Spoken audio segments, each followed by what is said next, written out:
বিমান চলাচলে অনেকটা বিঘ্নিত হচ্ছে। আমরা বড় কোনো উড়োজাহাজকে এই মুহূর্তে দেখছি না ল্যান্ডিং করতে, অর্থাৎ তারা যে ল্যান্ডিং জোনের খুব কাছে আগুন জ্বলছে, সেই আগুনের কারণে বিমান ওঠানামা আমরা আপাতত দেখছি না। হয়তো সতর্কতার কারণেই আপাতত তারা এই করছেন। এখন সেই আগুনের ধোঁয়ার কুণ্ডলী আপনি দেখতে পাচ্ছেন, এই ধোঁয়ার কুণ্ডলী পুরো এয়ারপোর্টের আকাশ, অর্থাৎ এই আগুনের কালো ধোঁয়া পুরো এয়ারপোর্টকে ছেয়ে গিয়েছে, যেখানে মূল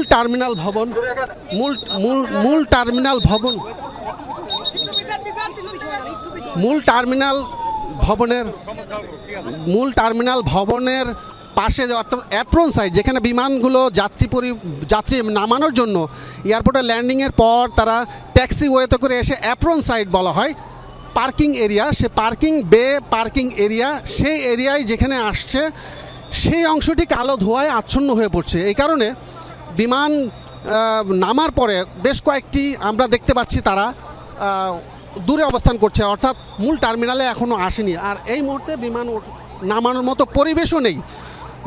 ঝুঁকিমুক্ত হয়ে বিমান ল্যান্ডিংয়ের যে পরিবেশ, সেই পরিবেশটি আমরা নিশ্চয়ই সেখানে ব্যাঘাত ঘটছে। এমনকি আমরা যে আগুনের সূত্রপাত আপনাকে শুরুতে বলছিলাম পাপন, যে এই যে কুরিয়ার সেকশন, অর্থাৎ একেবারে উত্তর পাশে যে 8 নম্বর গেটের পাশেই আপনি এই কুরিয়ার সেকশনটা থাকে। আজকে শুক্র শনিবারে তাদের কার্যক্রম সীমিত থাকে, অর্থাৎ জরুরি ভিত্তিতে যদি কোনো মালামাল আসে, কোনো গ্রাহক যদি বলেন যে আমার আজকে মালামাল এসছে, এটা আজকেই দরকার, তাদের জন্য শুধুমাত্র এই শুক্র এবং শনিবার দিন বিশেষ ব্যবস্থাপনায় চালু রাখা হয়। অর্থাৎ তারা দাবি করছেন, বিমানবন্দর কর্তৃপক্ষ দাবি করছেন বা কার্গো কর্তৃপক্ষ দাবি করছেন যে আমাদের সপ্তাহে প্রতিদিনই ছুটির দিনগুলোতে আমরা টার্ম বাই টার্ম এক একজন ছুটিতে থাকে, কিন্তু ছুটির দিনেও তারা সার্ভিসটা দিয়ে যাচ্ছেন বেশ অনেক দিন থেকেই। সেই সার্ভিসের কারণে শুক্রবারেও আজকে সীমিত আকারে খোলা ছিল, এবং সেই খোলা থাকার কারণে বেলা 2টা পর্যন্ত মূল কার্যক্রম, বা বেলা 1টা, কেউ বলছেন বেলা 1টা পর্যন্ত এখানে কার্যক্রম দেখা গেছে।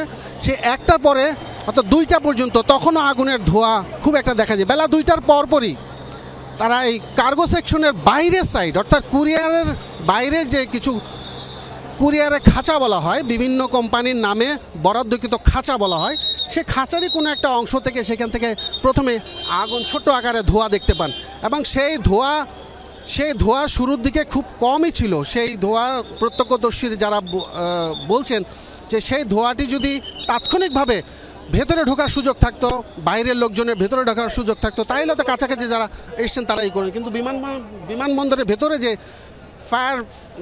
আগুন নেভানোর যে সরঞ্জাম, আগুন নেভানোর যে ব্যবস্থাপনা, সেটি থাকে শুধুমাত্র বিমানবন্দরের জরুরি ইমার্জেন্সি ল্যান্ডিং সময় স্ট্যান্ড বাই থাকতে হয়, সেই ব্যবস্থাটাই ছিল।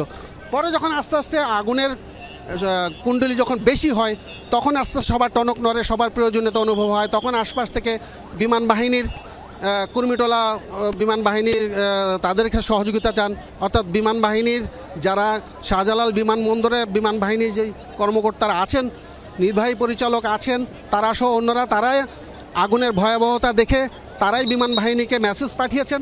বিমান বাহিনী প্রথমেই সাড়া দিয়েছে, তারা ভেতর থেকে এসে আগুন নেভানোর চেষ্টা করছে। তাদের সেই তাৎক্ষণিক আগুন নেভানোর চেষ্টার পাশাপাশি বাইরের থেকে যে ফায়ার সার্ভিসের 18 থেকে 20টি ইউনিট এসছে, সেই ইউনিটগুলো আস্তে আস্তে আমরা দেখেছি যে অনেক সময় লেগে। আপনি জানেন যে প্রথমেই যখন আগুন লেগেছে তখন বেশ কয়েকটি ফায়ার ব্রিগেডের ইউনিট যেন দ্রুত এয়ারপোর্টে ঢুকতে পারে, এই জন্য যান চলাচল অনেকটা সীমিত করে দেওয়া হয়েছিল।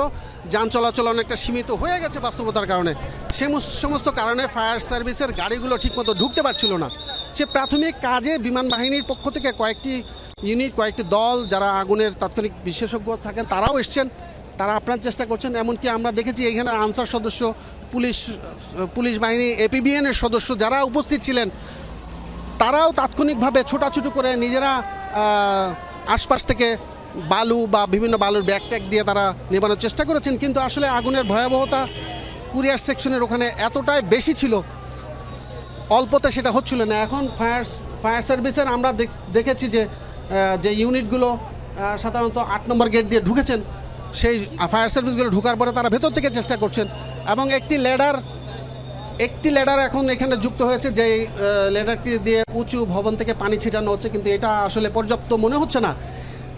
আগুনের তীব্রতা দেখে যেটা আমার কাছে মনে হচ্ছে যে এরকম ল্যাডার অন্তত আরও কয়েকটি দিয়ে যদি অজস্র পানি ফেলা যায় তাহলে হয়তো আগুনটি নিয়ন্ত্রণে থাকবে। যেটা বলা হয় যে আগুন নিয়ন্ত্রণে বলতে যে আগুনটি অন্য কোথাও ছড়িয়ে না পড়ে, এই ব্যাখ্যাটাই দেওয়া হয় যে আগুন নিয়ন্ত্রণের কথাটা আসলে ফায়ার সার্ভিসের লোকজন আগুন নিয়ন্ত্রণ যখন বলেন, নিয়ন্ত্রণ মানে হচ্ছে আগুন নিভে যাওয়া নয়, নিয়ন্ত্রণ মানে হচ্ছে তারা এই আগুন যেন আর অন্য কোথাও ছড়িয়ে না পড়ে। অর্থাৎ কার্গো ভিলেজের যে অংশটিতে আগুন লেগেছে সেই অংশটিতেই তারা সীমাবদ্ধ রাখার চেষ্টা করছেন। এখন পর্যন্ত তা চারিদিক থেকে যেভাবে দমকল বাহিনী আগুনটিকে ঘিরে রেখে পানি ছুঁড়ে মারছেন, তাতে মনে হচ্ছে যে আগুনটি হয়তো অন্য কোথাও ছড়িয়ে পড়ার আশঙ্কা